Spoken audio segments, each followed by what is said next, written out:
Ang kwentong ito ay hango sa totoong buhay. Karanasan ito ng isa sa mga kababata kong kinarir talaga ang pagkuha ng mutya. Taong 2009, Daraga, Bicol.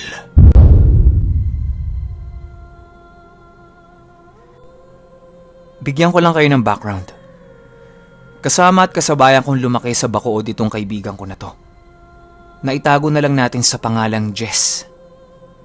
Ayan ni isang letra sa pangalan mo wala akong nabanggit. Ayaw kasi niya na mabanggit ni isang pirasong letra sa pangalan niya. Iwas basag mutya. Tagal niya na kasing iniingatan yun . Mga bata pa lang kami, mahilig na talaga si Jess sa mga agimat. Maski naman ako noon . Kapag nanonood kami sa mga ginagawa ni Tito Jerry, gustong gusto ko talagang maging antingero at manggagamot. Iba kasi yung pakiramdam na nakakatulong ka na, tapos kinakatakutan ka pa ng masasama. Pero huling kita namin ito ni Jess, mga year 1999 pa ata o 2000. Yan kasi yung taon na lumipat na kami sa Parañaque. Tapos magmula nun, wala na kaming naging balita sa isa't isa. Ito na lang ulit, nung 2019. Tapos nagkita kami. Lumuwas siya galing ng Bicol papunta ng Parañaque. Ibang-iba na ang itsura nito ni Jess, na halos hindi ko na siya makilala.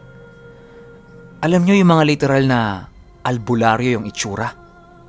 Mahaba ang balbas, payat, maraming nakasabit na kung anik-anik sa katawan. Mukha ngang hindi marunong mag-Facebook pero naka-iPhone. Kaso lang, muntik pang hindi papasukin sa SM. Akala kasi pulube. Ayan may ideya na kayo sa itsura ni Jess. Kahit halos 2 dekada kaming hindi nagkita, hindi pa rin talaga maitatanggi yung ugali namin nung mga bata pa kami. Makulit ito at palamura din. Parang ako. Namana ko siguro kay mamang yon. Ang daming memoryang bumalik sa amin habang nag-uusap kami. Pinakita niya lahat ng medalyon niya sa akin. Tapos ako rin ganun. Pero ilan lang naman yung mga gamit ko . Hanggang sa iabot sa akin ni Jess yung kanang kamay niya na may hiwa sa bandang hinlalaki. Sabi niya sa akin, "Buhatin mo nga, Tibs." Sabi ko, "Ha? Yang kamay mo? Buhatin ko?" Ang sabi niya, "Oo, subukan ko lang." Nilapag niya sa lamesa yon. Tapos ang sabi niya, iangat ko dahan-dahan, tsaka ko buhatin. Nung hinawakan ko na yung kamay niya para iangat, maniwala kayo o hindi, hirap na hirap akong buhatin to. Parang ilang kilo yung kamay niya. Naangat ko naman, pero pahirapan. Sabi ko pa nga, "Huy, bakit ang bigat niyan? Pinapabigat mo, no?" Sabi niya, "Hindi. Teka, patong ko sa hita mo." Pagpatong niya sa hita ko, sobrang gaan naman. Parang ordinaryong kamay lang. Nagtaka ko kasi sobrang weirdo nung pakiramdam. Yun yung unang beses na naka-encounter ako ng ganon. Sabi ko talaga sa kanya, "Oh, ano yan? Mutya? Baon? Mutya ng kampana, no? O ngipin ng kalabaw? O kabal?" Tawa siya ng tawa sa akin hanggang sa binanggit niya na mutya yun ang kampana. Gulat na gulat ako kasi napakataas na uri ng gamit nun. Tsaka, paano niya nakuha yun? Dati-dati, kwento-kwento lang sa amin yun ng mga matatanda. Hindi ko naman alam na seseryosohin niya yun. Tapos kukunin pa. Nung marinig ko yun sa kanya, sobrang dami kong tanong. Talagang hindi ko siya tinantanan. Doon na nagsimulang magkwento si Jess. Ayon dito, halos inabot siya ng 9 na taon bago niya nakuha yun. Taon-taon tuwing mahal na araw, pumupunta siya sa pinakamalapit sa kanilang simbahan para silip-silipin yung kampana. Ang proseso ng ginagawa niya, Unang 6:00 ng Huwebes Santo, pumupunta na siya sa simbahan para abisuhan yung sakristan na nagbabantay doon. Napapasok siya ng simbahan at aakyat siya sa kampana nun sa mga oras na 9:00 ng umaga, 3:00 ng hapon, 6:00 ng hapon, 9:00 ng gabi, at ang pinakaimportante, 12:00 ng madaling araw ng Biyernes Santo. Kailangan niyang balik-balikan yung lumang kampana ng simbahan para tingnan ito kung lalambot na ba yun. Nagsimula siya sa mga gawaing yan nung 14 anyos pa lang siya. Mas matanda kasi sa akin ng 3 taon to eh. Pero tuwing mahal na araw, talagang wala siyang nakukuha. Lahat na ng orasyon niya ginawa niya. Pero sadyang mailap sa kanya yung mutya ng kampana. Kahit kaninong matatanda na din siya nagtatanong kung paano ba makukuha yon. Pero maging ang mga ito, walang masagot sa kanya. Ang nasasabi lang ng mga matatanda, sobrang delikado nung pinapasok niya. Dapat wag na niyang ipilit kung wala talaga siyang napapala. Baka talagang hindi para sa kanya. Tsaka marami na din naman siyang gamit. Dapat makontento na siya. Yun nga lang, puro buhay na salita at mga medalyon ang taglay niya. Pero naging manggagamot din itong si Jess. Teka lang, mas magandang term yung antingero. Bibihira kasi siyang manggamot kapag talagang kailangan lang. Sabi niya sa akin, unti-unti na siyang nawawala ng pag-asa nung mga panahon na yon. Kasi ang tagal na eh. Tapos wala pa rin. Hanggang isang hapon ng 2009, habang nagdarasal siya sa sapa, bigla na lang pumasok sa isip niya na taon-taon ang ginagawa ko bago ako umakyat ng kampana, nakatodo puder at bakod ako. Bakit kaya hindi ko subukang kalasin lahat yan? Yun bang 1 linggo kong hindi magdadasal bago sumapit ang mahal na araw? Lahat-lahat ng gamit ko sa katawan, babaklasin ko. Subukan ko kaya? Matapos niyang maisip yan, hinintay na lang niya ang mahal na araw. 1 linggo bago ang Biyernes Santo, ni isang dasal wala na talaga siyang ginawa. Hinubad na din niya ang mga medalyon niya at inilagay yon lahat sa altar. Desidido talaga si Jess na kumuha ng mutya ng kampana. Lahat ng subok talagang gagawin niya. Pero sa pagkakataon na ito, ang sabi niya, ito na yung huli. Kapag wala pa, titigilan niya na at mutya na lang ng tubig ang kanyang kukunin. Sumapit na ang Huwebes Santo. Ibang-iba ito sa mga nakagawian niyang gawin. Nagtataka din yung mga sakristan kasi hindi siya mayat maya pumupunta sa kampana. Hanggang sa nagpaalam siya sa isang sakristan na aakyat siya sa kampana ng 11:00 ng gabi.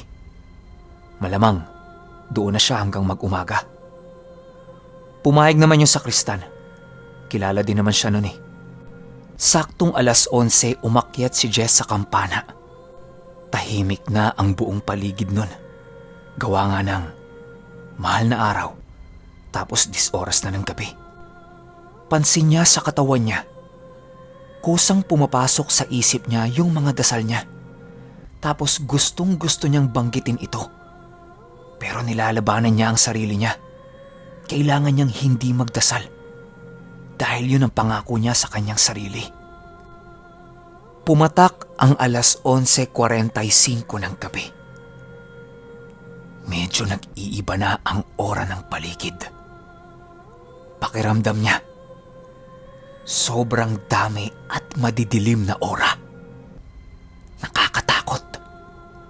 Tapos yung dasal niya, mas lalo pang pumapasok sa isip niya. Para bang nagbibigay ito ng babala sa kanya na kailangan niya sila. Ang masaklap pa nito, maraming nakikita si Jess na iba't ibang nilalang na nasa ibaba. May mga naglalakad na may bitbit na kabaong, mga laman lupa, mga malalaking anino, kapre, tikbalang, halo-halo na yung mga nakikita niya. Ang sabi niya pa sa akin, kung ako yung nasa kalagayan niya nung mga oras na yon, talagang mababaliw ako at mawawala sa aking sarili dahil sa dami nung iba't ibang nilalang. Tapos napakapapangit pa ng muka. Yung akala nating sa mga pelikula lang nakikita. Ang sabi ni Jess, hindi lang natin alam, pero talagang nandyan lang sila sa paligid. Napapansin niya na panay ang tingin nun sa kanya. Hindi naman siya sigurado kung sa kanya ba o sa kampana. Tapos meron pang isang grupo doon na nakabalabal ng itim. Mga lampas 10 ang bilang ng mga yon. Tapos lahat yun nakatayo sa tapat niya at nakatingala. Tinitigan niya ito ng buong tapang. Sinisipat niya kung ano ang mga itsura. Kung mga demonyo yun, walang pag-aalinlangan. Ikakarga niya lahat ng dasal niya at sabay-sabay niyang pasasabugin yun gamit ang kanyang mga tigalpo. Kaso lang, hindi niya makita. Masyadong madilim at malalaki ang suot nilang mga balabal. Baka kasi engkanto lang o mga ligaw na kaluluwa. Sayang lang yung sakripisyo niya. Naririnig niya na meron nang naglalakad sa likod niya. Tapos lahat ng naglalakad sa labas, dahang-dahang lumapit sa tapat ng kampana at tumingala. Animoy, meron silang hinihintay na kung ano. Ayon kay Jess, mas lalong dumami ang bilang ng mga yon. Punong-puno yung ibaba ng kampana, tapos samot-saring mga elemento na ang nandoon. Hanggang sa may narinig siyang malalaking yabag sa likuran niya. Paglingon niya, merong isang nilalang na may napakalaking mata at kasing laki din ito ng kampana. Nandoon yun at merong hawak-hawak na malaking pamalo. Para ba itong naghihintay kung kailan niya papaluin yung kampana? Akala niya isa lang yung makikita niya. Pagtingin niya sa ibaba at sa ilalim ng kampana, may mga maliliit at maiitim na nilalang ang nakasabit doon sa pinakaloob. Yun bang nagpapaingay sa kampana, yung bilog doon sa loob? Tapos may mga katabi siyang hanggang balakang niya lang yung taas. Ang kakapal at ang tatalas na mga balahibo ng mga yon. Pero pakiramdam niya, bakit parang hindi naman siya pinapansin ng mga yon? Nakatitig lang silang lahat sa kampana. Balot na ng takot at kaba si Jess nung mga oras na yon. Akala niya nga hihimatayin siya. Akala niya din, bibigay na siya at magdarasal na. Pero unti-unting nasanay yung katawan niya sa mga nakikita niya. Hanggang sa aksidente siyang napahawak sa kampana. Pagdamping-pagdampi ng kamay niya rito, naramdaman niyang napakalambot ng kampana. Para ba itong maikukumpara sa nilagang taba ng baboy? Ganon siya kalambot. Pumasok sa isip ni Jess, ito na yun. Ito na yung matagal ko nang hinihintay. Yung paglambot ng kampana. Walang sabi-sabi. Agad-agad kinuha niya yung kutsilyo niya. Tapos humiwa siya ng kapiraso nito at inilagay niya sa pulang tela niya. Sabay sinubo niya kaagad. Pero hindi niya yun ganun kadaling makukuha. Sinikmuraan siya kaagad nung maliit na nilalang na nasa tabi niya. Tapos yung malaking nilalang, hinawakan siya sa leeg tapos inangat siya. Hindi alam ni Jess kung ano ang gagawin niya. Hindi naman siya makapag-orasyon dahil nasa loob ng bibig niya yung tela. Grabeng panggugulpi na ang ginagawa sa kanya ng mga nilalang na nandoon. Tapos meron pang mga umaakyat sa hagdanan at nakikisali na rin sa pananakit sa kanya. Ramdam na ramdam niya yung sakit ng bawat sapak nito sa kanya. Pero ang pinakamalala sa lahat, yung may umakyat na babaeng may napakahabang leeg.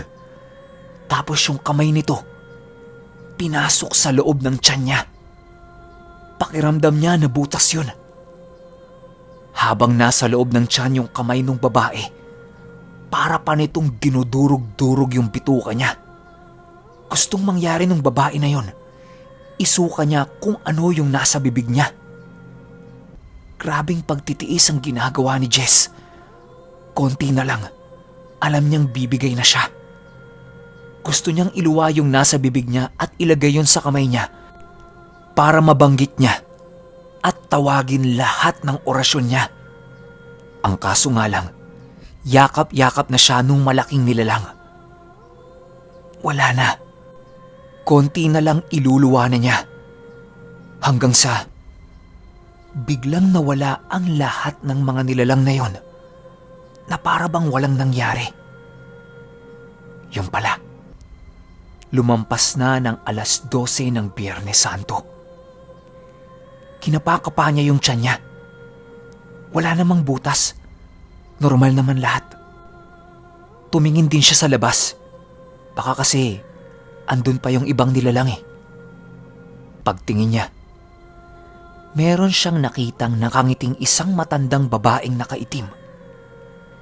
Merong mahahabang tenga at matutulis na ngipin.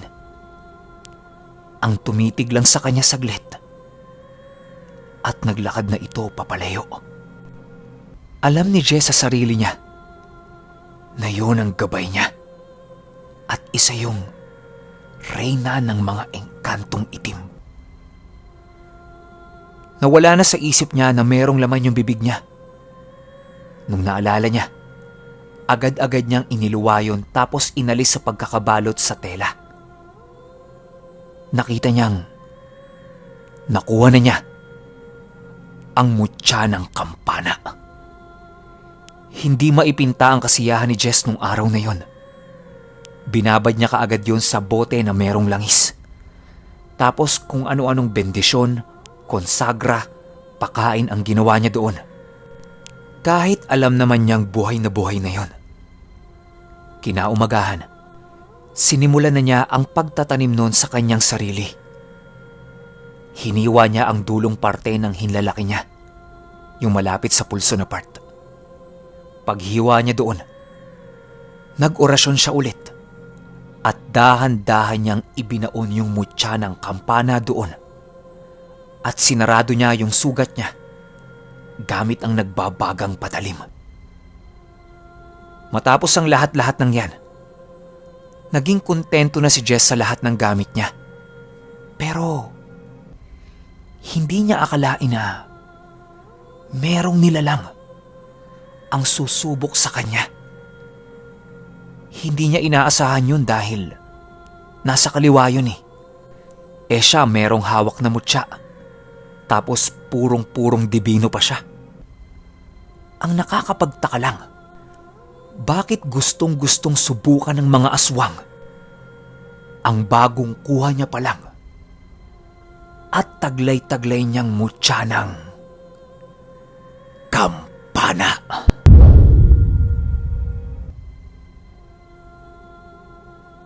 Okay, bago lang ako magbigay ng opinion sa kwento, hindi ito yung Jess na narinig nyo sa kwento kong kaibigan.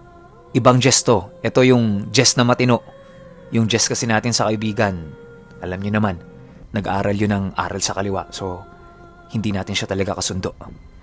Oy Jess, may utang ka pang kwento sa akin ha. Ito yung sinasabi ko sa mga dati ko ng kwento. Yung kapag gusto nyong magkaroon ng iba't ibang klase ng mutya, hindi siya basta-basta nakukuha. Yan yung isa sa mga pagsubok na pwede mong harapin. Bukod pa dyan, hindi siya 100% makukuha mo.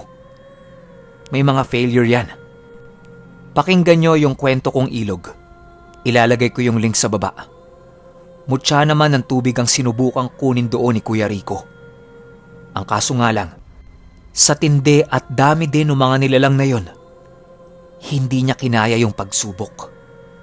Tapos ang nangyari pa, medyo naging baliw si Kuya Rico nun. Karamihan sa mga kumukuha ng mutya, nagkakaroon ng problema sa utak dahil sa mga nakikita nilang nilalang. Isa ding magandang sample na kwento ko yung La Mesa Dam. Ilalagay ko din yung link sa baba.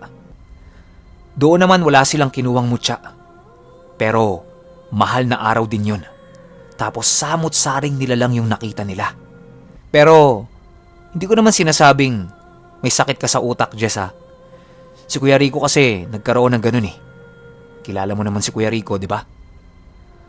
Yun nga, para sa mga gustong magkaroon ng mutya, pag-isipan ninyo ng 100 ulit yan. Madali lang naman yung mga proseso eh. Ang mahirap yung pagsubok. Baka mamaya, mabaliw kayo. Pero kayo, choice nyo yan. Tsaka, interesado ba kayo kung gaano kalakas itong mutya ng kampana ni Jess? Ang maganda pa nito, unang-una niyang nasubukan yun sa aswang pa. Pero syempre, sa susunod na kwento na yan. Yun lang. Hanggang sa susunod na kwento. Salamat.